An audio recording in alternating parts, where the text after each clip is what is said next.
at services, clubs, memorials and cenotaphs around Australia and throughout the world. Australians come to remember and reflect on the considerable history of our nation at war. Inevitably, our minds turn to the terrible events of World War I, in the battles of places like Gallipoli and Pozieres, where Australian diggers fought with bravery and spirit that shaped a nation that continues to resonate today.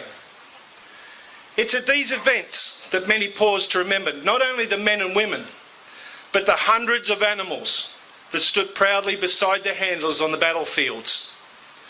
Dogs like Digger, the Australian war dog, a dark brown and white bulldog who accompanied his owner, Sergeant James Martin, during his 3.5 years with the AIF. Digger's remarkable service is described as how he went over the top 16 times and had been fought some of the worst battles of Gallipoli and the Western Front in World War I. In 1918, working dogs within the Royal Australian Engineers first adopted the British trained messenger dogs in the trenches of France. Today, dogs are used as search dogs with the Army Corps, a practice which dates back to 1944, when the first Australian dog platoon was formed. In 1952, the Australian Army started training mining dogs and scout dogs at the School of Military Engineers, again using methods adopted by the British. Australia also has explosive detection dogs. These are used in a specialist search capacity to counter threat of improvised explosive devices in places like Afghanistan and Iraq. These units include Army Engineers, Military Police, RAAF, combating terrorist activities in both a defence and offensive operations role. Of course, there have also been many other conflicts of other places and other times where examples of dogs have been used during both war and peacetime activities.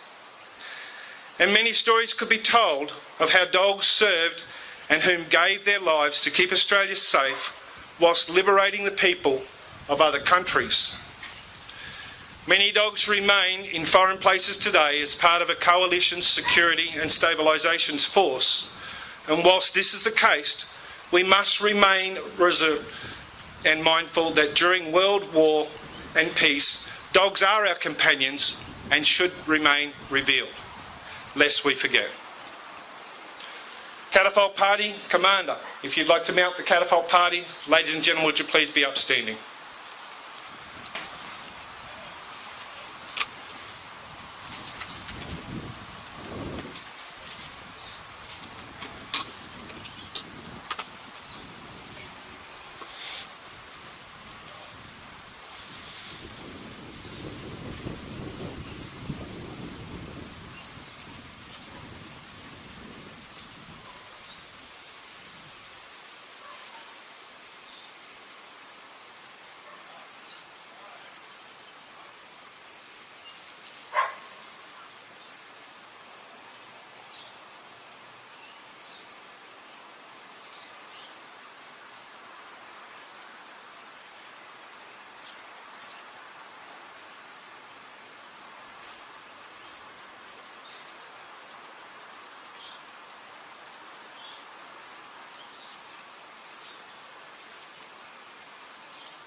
God.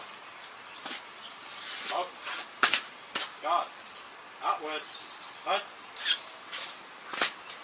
God. Western arms. Reverse. 2.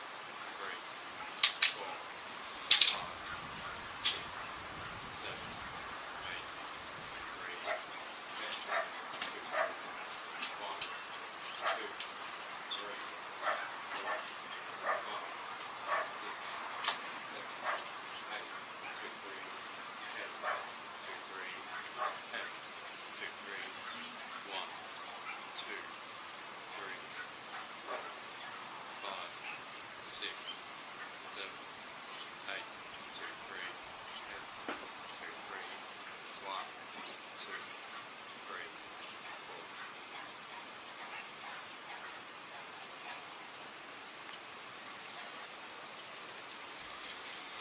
4. Ladies and gentlemen, please be seated. I'd like to now call upon Mr. Brian Menke, CEO of Dogs Queensland, for his opening speech.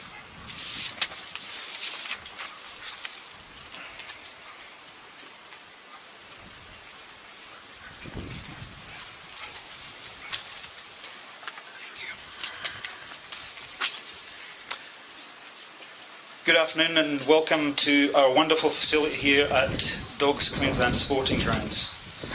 A special welcome to all the veterans and all the other service members in attendance today. I'd also like to welcome our distinguished guests, Dogs Queensland members, ladies and gentlemen. Dogs Queensland takes great pride in having an affiliation with the RSL and the Australian War Animal Memorial Organisation. This memorial today is the first of its type, being both war and service dogs, and we're deeply honoured to be part of this event today. I'd like to make a couple of special mentions today. This memorial has been built by a group of dedicated and committed members.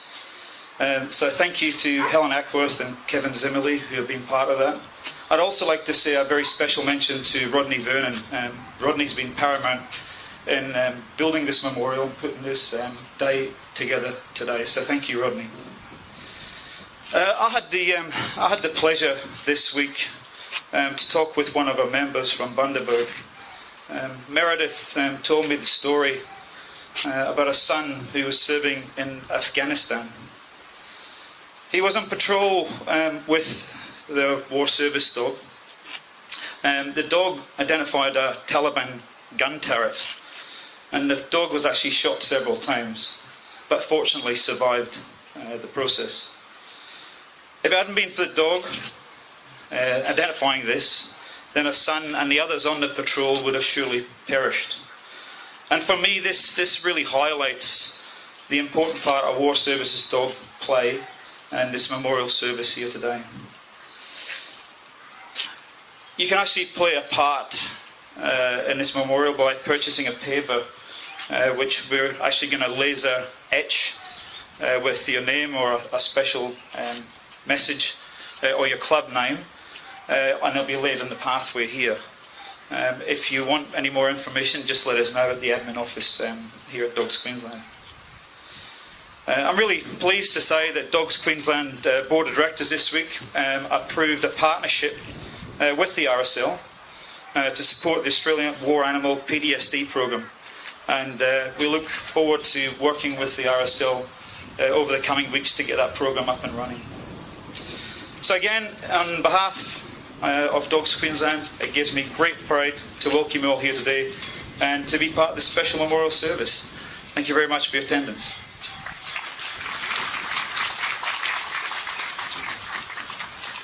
Thank you, Brian. I'd now like to call on Nigel Orslop. Nigel is the Anzac of the Year and Australian War Memorial President for his opening speech.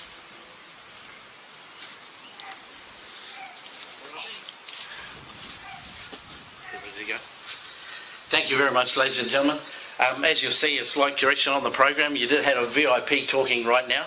The Commissioner of Police unfortunately couldn't make it today, so he sent me in his stead. There's only one small difference, about $100,000 a year, but you'll get the same speech. It's great acknowledging everyone here that made today's possible, and I see the director before. I mentioned Rod Vernon in particular. He approached me a couple of years ago, and he's been, I know, working hard all the way since. I'd also like to just point out the RSL in particular. They help run these things. They don't run by themselves.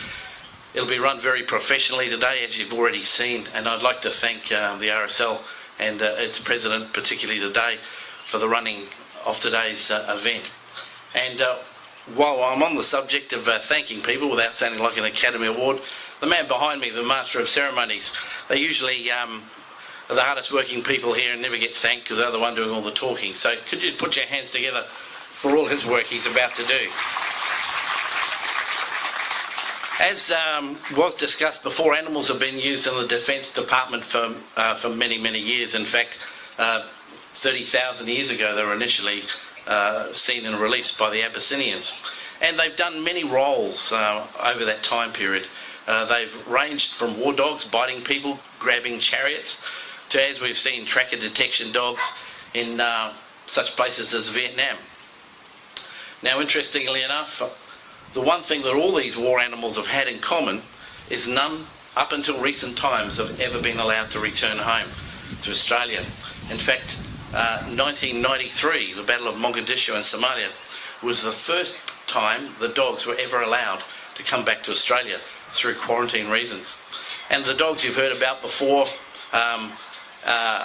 the speech of all had to remain overseas, including perhaps the 11 tracker dogs in Vietnam, which I see amongst the crowd some Vietnam veterans here today. You'll be delighted to know that we managed last year, WAMO, to put the very first memorial in Ho Chi Minh City to honour those 11 dogs that never came home. So that's at least something there. Now, we're here today obviously for not only war and service dogs, but to remember all the other dogs that help human beings on a daily basis. I have some colleagues here from the Federal Police, the Corrective Services and AQUEST. They're all professional dog handlers. And we also have people here from Search and Rescue Queensland. Now, again, the dogs have evolved from man work or attack dogs right to helping find people in the sense of search and rescue in a civilian capacity under the SES, and obviously in corrective services and narcotic detection in particular. So dogs form a full range of help to humans. There was a brief mention about post-traumatic stress dogs. Here in Queensland, we're unique in the sense that we had the world's very first post-traumatic stress dog called Smokey the War Dog, which, unbeknown to a lot of people, has a beautiful monument at what is now the Royal Women's Brisbane Hospital. Previously, it was the Naval and Army Hospital in World War II. And Smokey was a little Cairn Terrier cross, and with a silky, and about 4 pounds in weight.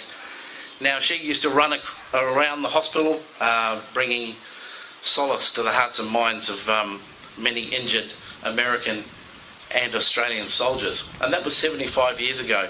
And yet, you would think, according to the media, PTSD is quite a modern phenomenon, wouldn't you?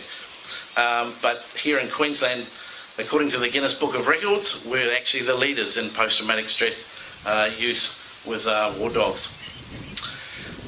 Anyway, that about sums up what I'm sure the Commissioner would have said to you. And in fact, he's an avid dog person, as you know, and this is a great memorial to not only remember military dogs, but uniquely all the service dogs that are working today. Just one point, the Australian Protective Service dogs and the AFP dogs at the airport couldn't make it today simply because they are protecting you in Homeland Security today. There's actually a bomb threat out at the airport as we speak. So it's not just in wars that dog handlers in the police and the customs and the corrective services are working for you every day. And on their behalf, I thank Dogs Queensland for honouring them with this memorial. Thank you. Thanks, Nigel. Ladies and gentlemen, if you ever get the opportunity to pull Nigel aside and you wish a little bit more history on Australian war dogs and defence, then he's the man to talk to. If you wander through the walls of the War Memorial in Canberra, you'll find a lot of history that Nigel has actually written. In fact, some of that history I took from some of his information that he'd written and presented it to you this morning. Like any war memorial or dedication where a new flagpole has been erected beside or behind that memorial, it is military tradition to tie that flag to the actual war memorial. And for this, I'd like to call on Mr. Bob Richards, President of the Forest Lake RSL, to dedicate the new flagpole.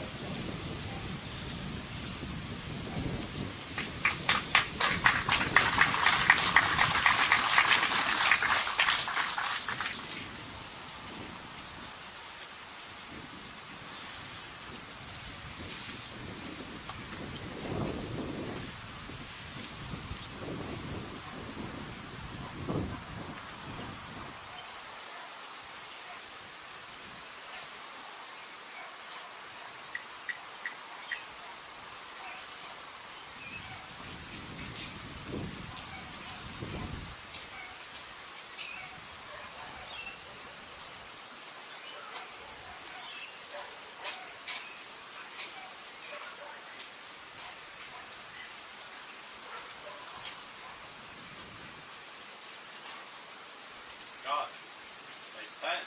Sit. God, freeze that. Up.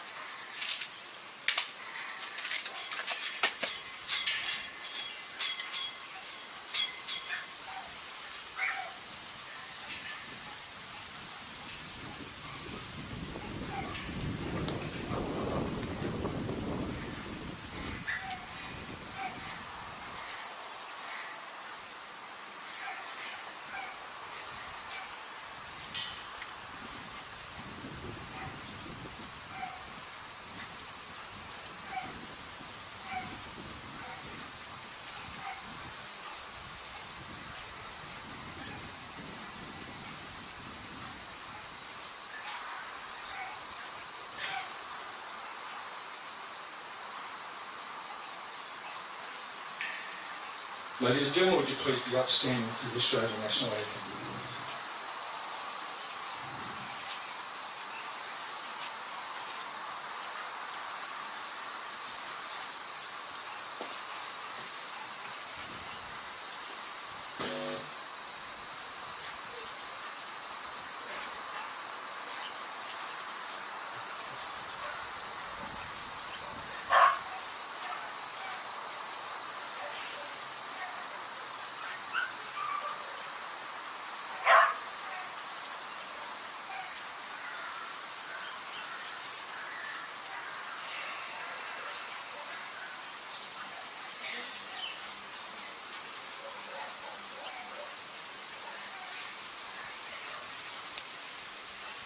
Technical issues, bear with me.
Ladies and gentlemen, please be seated.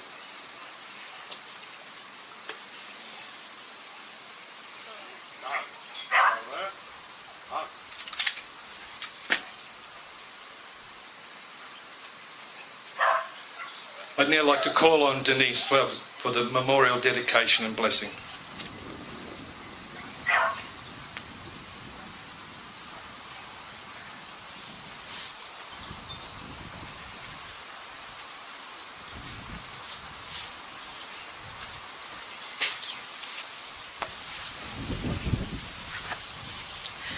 John's Gospel tells us that no one has greater love than this, than to lay down one's life for one's friends.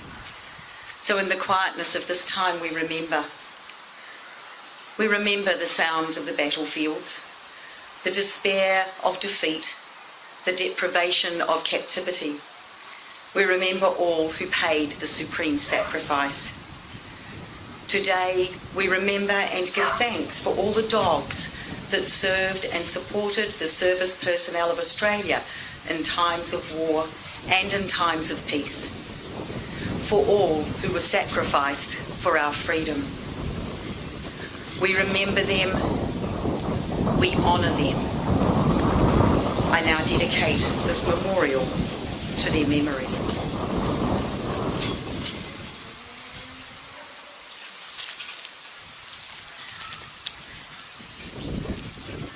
I consecrate, dedicate and bless this memorial as a visible reminder of the loyalty and sacrifice of all dogs who have served Australia in times of war and conflict and peace, and whose presence has helped us in safety, helped keep us in safety. And I offer this blessing in the name of our Creator, Father, Son and Holy Spirit. Amen. A prayer for war animals. The glamour gone, some scattered graves and memories dim remain. With their old pals across a field they'll never track again. But there's nothing they regret as they await their call. For what was done, or lost, or won, they did their bit, that's all. Now, as silent as the guns have fallen, their tired hearts resting, closed eyes of loving grace, I ask in your quiet thoughts of honourable remembrance. You call them, the animals, to take their long-awaited place. Please, in the silence of the hour, spare some thought for this forgotten army. Amen. Thank you, Denise. If I can now call on our President, Forest Lake RSL, Mr. Bob Richards, and President or CEO of Dogs Queensland, Mr. Brian Menke, to unveil a memorial.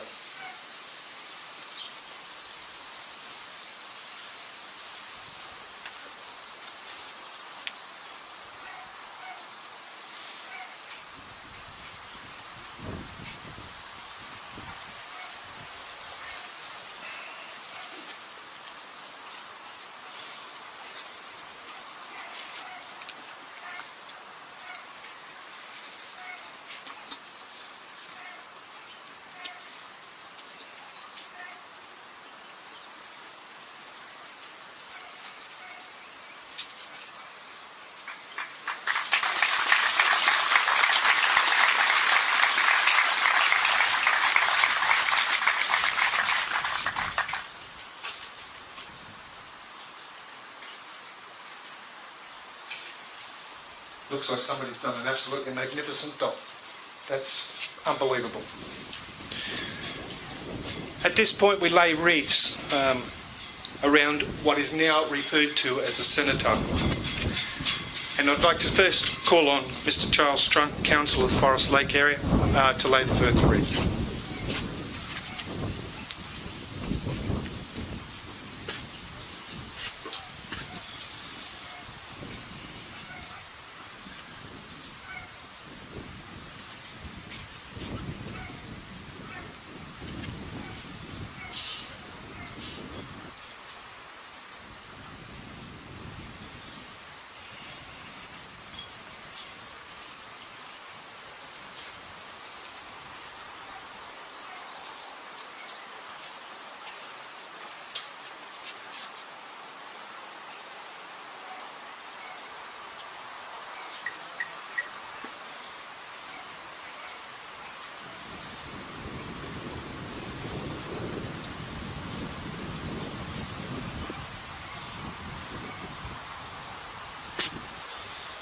Rhodesian Ridgeback Club, if you'd like to lay your wreath. Followed by the Lockyer Valley Kennel Club.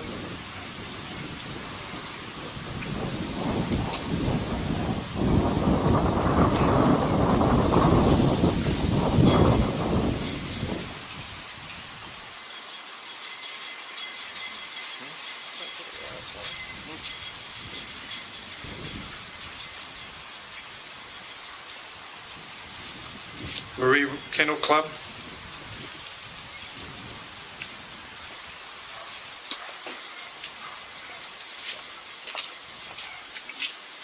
Labrador Retrievers Club of Queensland.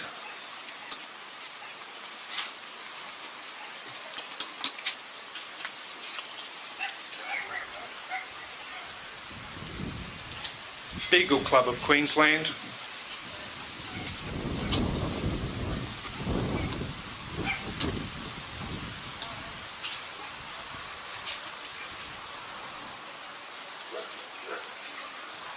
Apologise if I get this one wrong. Tenadar Kennels.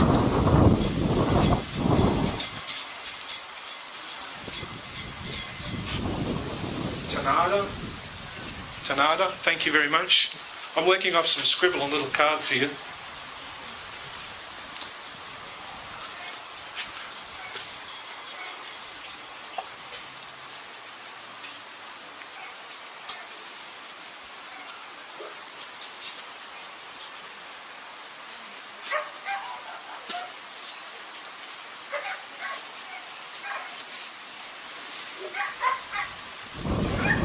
German Shepherd Dog Council.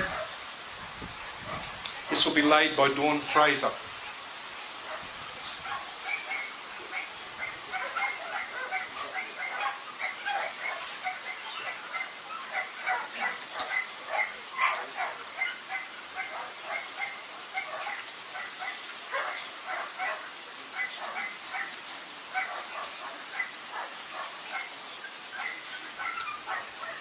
All Search Canine Incorp.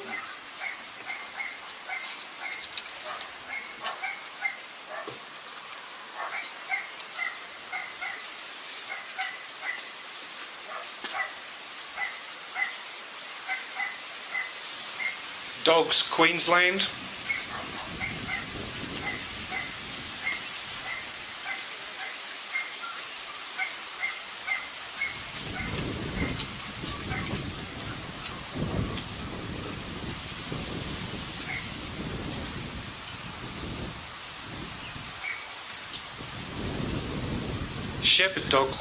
Shepherd Dog Club of Queensland.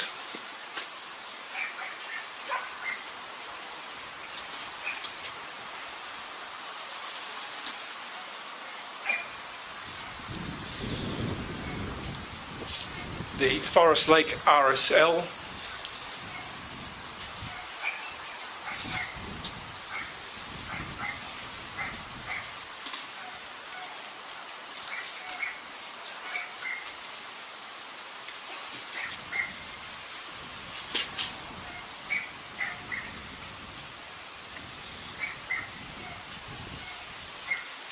Hannah Richards.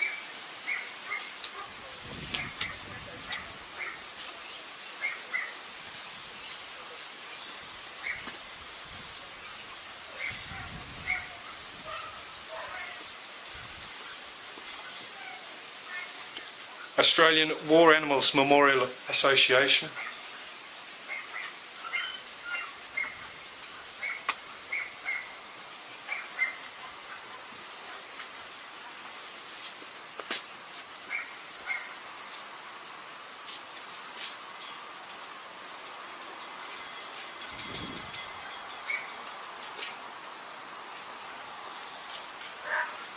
Queensland RSL.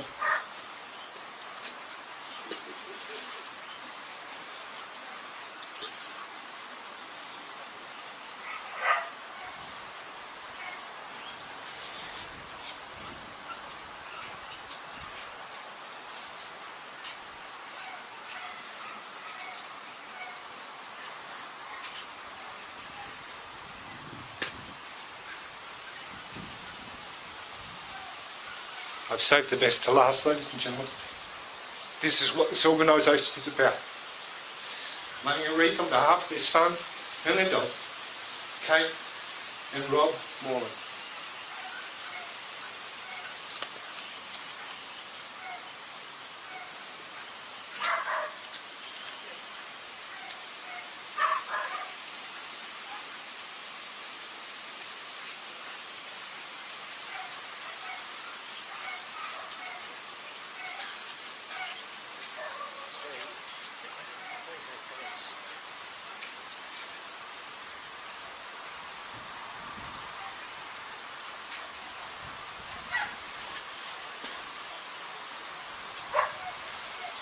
If there's anyone else that would like to lay a wreath, please do so now.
I'd like to now call on Horst Ryder to say a few words. Thank you.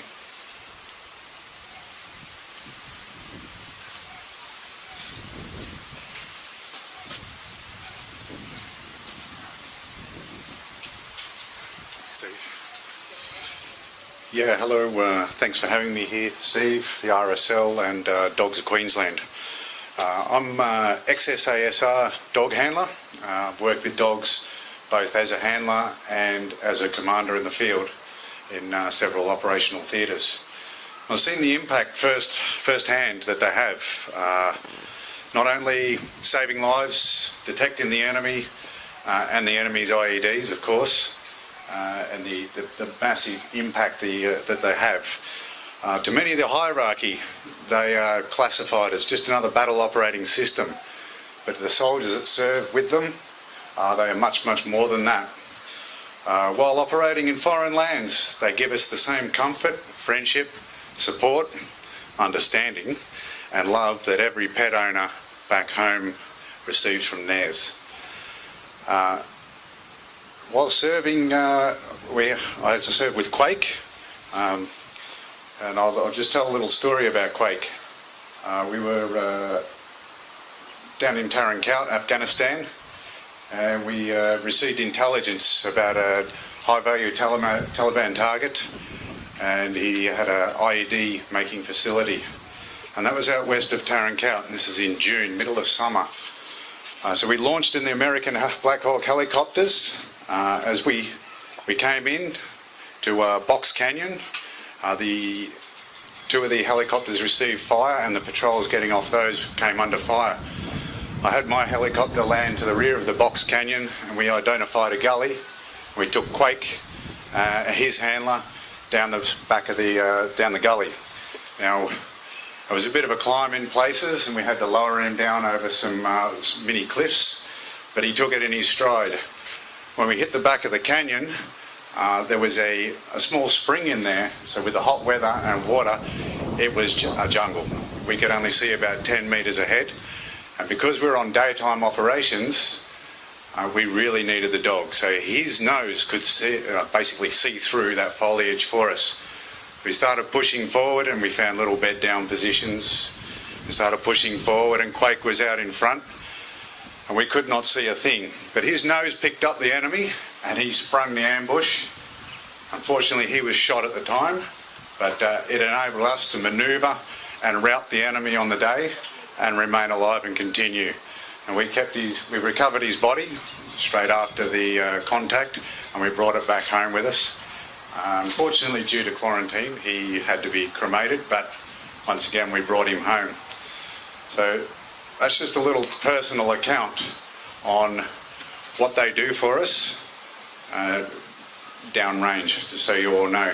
Their service is unconditional and they have no voice of their own. So clearly it's up to us to represent them and ensure they're given the appropriate recognition.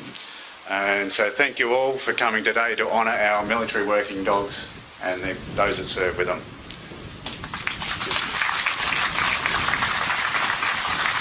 Thanks, Lewis. Listening to those stories, you sometimes wonder where we'd actually be today without these animals as support.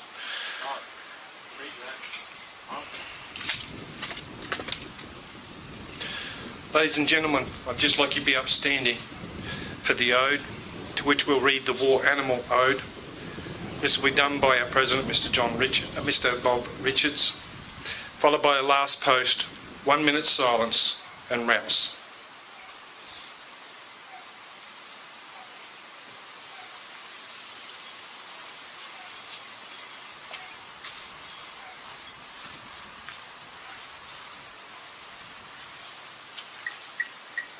The Animal War Ode is a little bit different to the normal ode. And this ode is a little bit stranger because it gives what the dog feels about us. To love unconditionally, to serve unquestionably, to trust beyond endurance, bear no malice, loyal and protective. They work, play, live, share, enrich, fight and die. For us and with us, asking little in return. They are the animals. Oh, that man could live by that creed alone, lest we forget.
Please be seated. Now I'd like to call on Mr. Bob Richards to say a few words. Veterans, invited guests, ladies and gentlemen, and our dogs.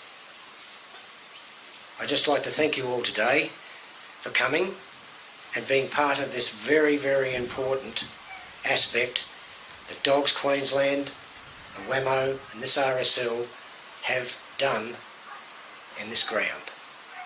This is now hallowed ground. This is now a war memorial. And this now moves on to us using these dogs, and some dogs here today, as service dogs for PTSD, for veterans who are in need of support. And I'm greatly appreciated that Dogs Queensland is supporting us in doing that. And I'd also like to announce that Dawn Fraser has given us the okay that she will be our patron. Thank you.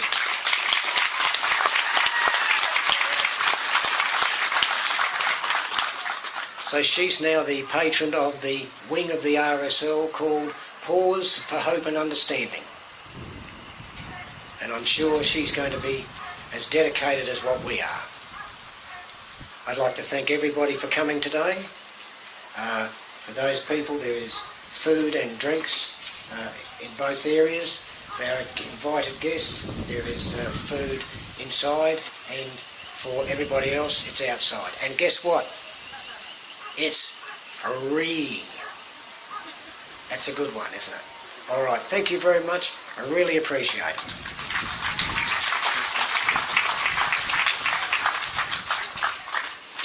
Catapult Party Commander, would you dismount the Catapult Party? Ladies and gentlemen, please be upstanding. God. Inward. Up. God. Quick. Up.